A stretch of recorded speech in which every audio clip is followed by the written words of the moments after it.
Assalamualaikum warahmatullahi wabarakatuh. Selamat datang kembali di podcast Rasul Story.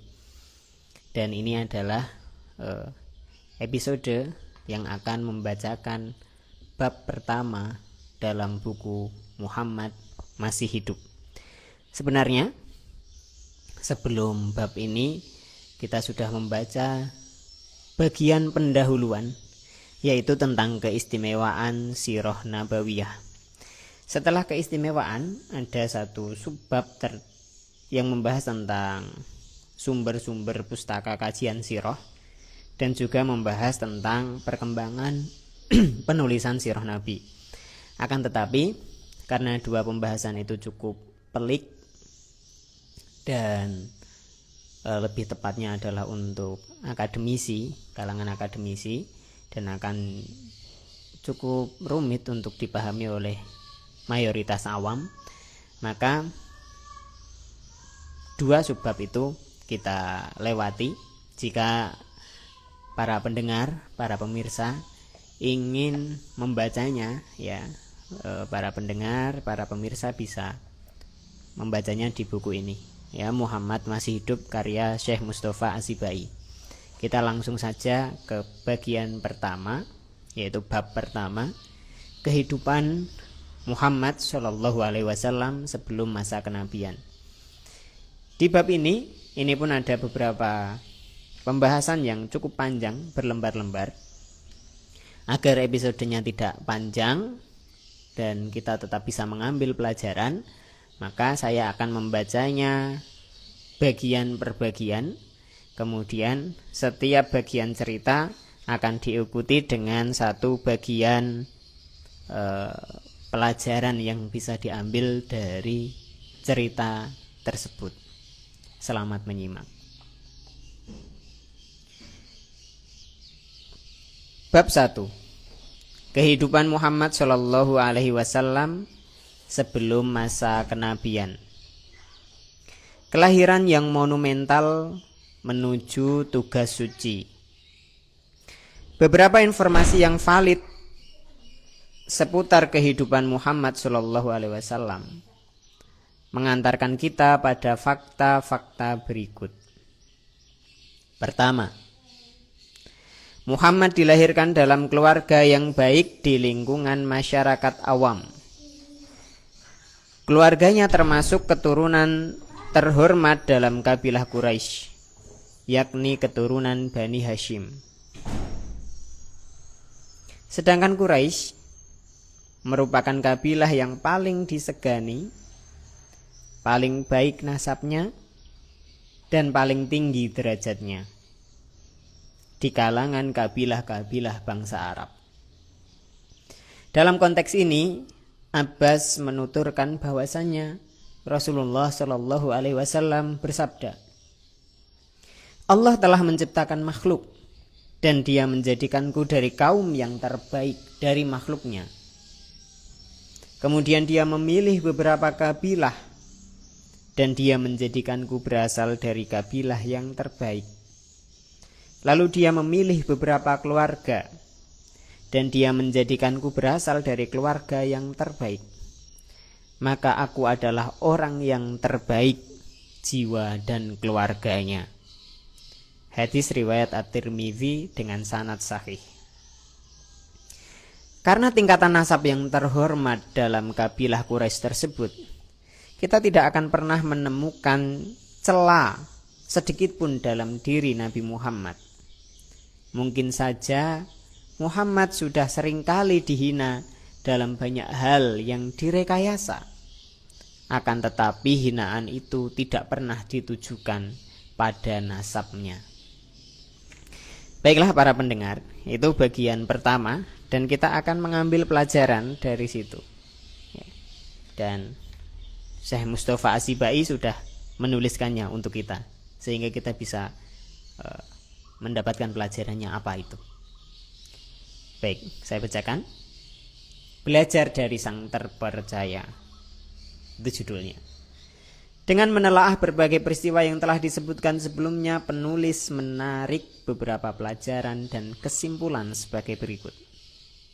Pertama, seorang pengemban dakwah ataupun pembaharu masyarakat akan lebih bisa diterima oleh masyarakat bila ia berasal dari keluarga terhormat di dalam masyarakatnya.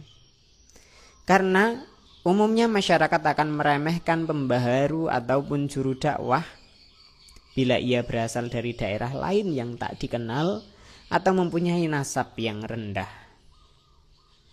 Akan berbeda bila mereka didatangi seseorang yang status nasabnya juga martabat keluarganya tidak diragukan lagi di mata masyarakat. Mereka tentu tidak akan melontarkan cibiran kepadanya, kecuali hanya sebatas rekayasa yang dimaksudkan untuk mengabaikan ajakannya dan mengacuhkan pembicaraannya. Kaitannya dengan hal ini, konon pertanyaan pertama yang dilontarkan Heraklius kepada Abu Sufyan setelah Rasulullah mengirim surat yang mengajak dia dan kaumnya untuk masuk Islam adalah, bagaimana nasabnya Muhammad di mata kaummu? Dia termasuk yang paling terhormat nasabnya, jawab Abu Sufyan yang ketika itu masih seorang musyrik.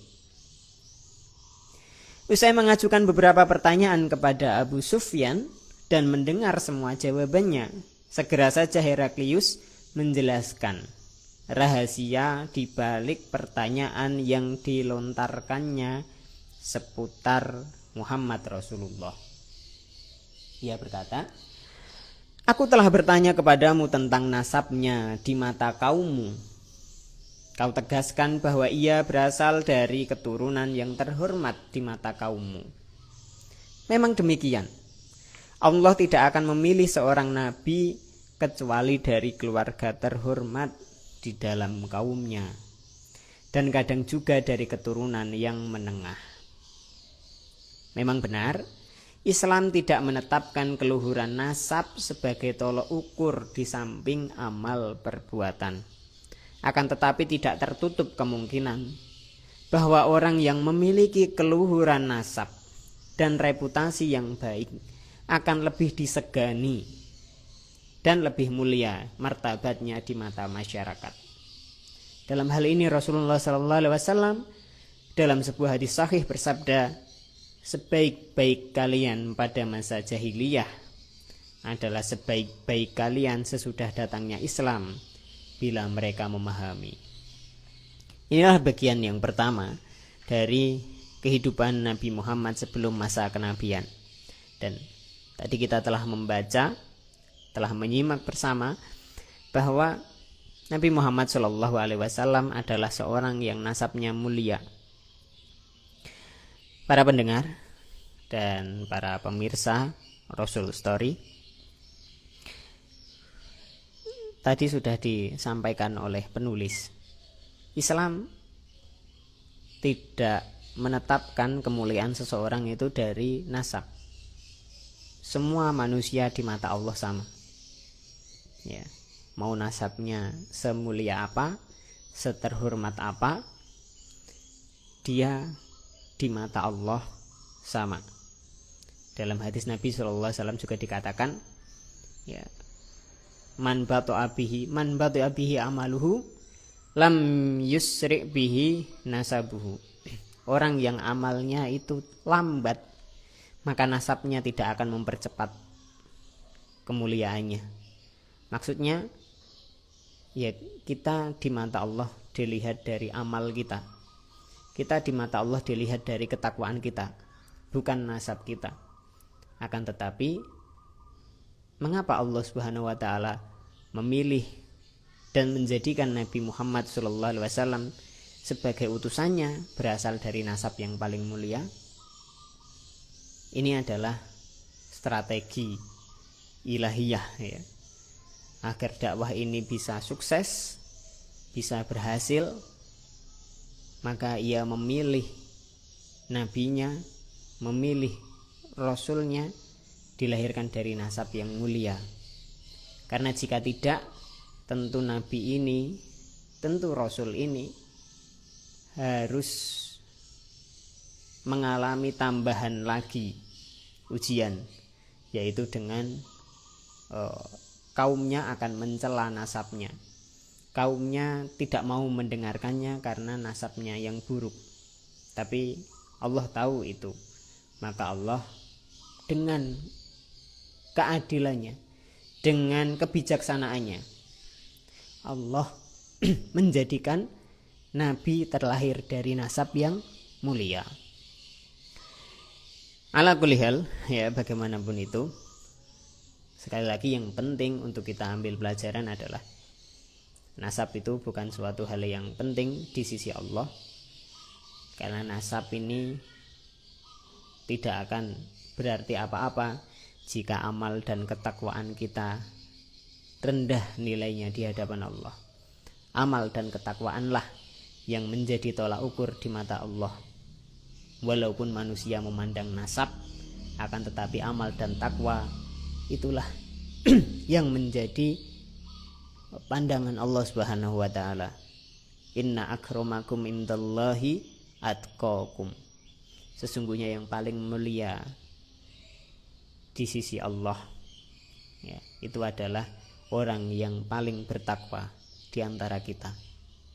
Maka Nabi Muhammad SAW adalah manusia yang terbaik, karena dia adalah manusia yang paling bertakwa, dan itu menjadikan beliau mulia di sisi Allah.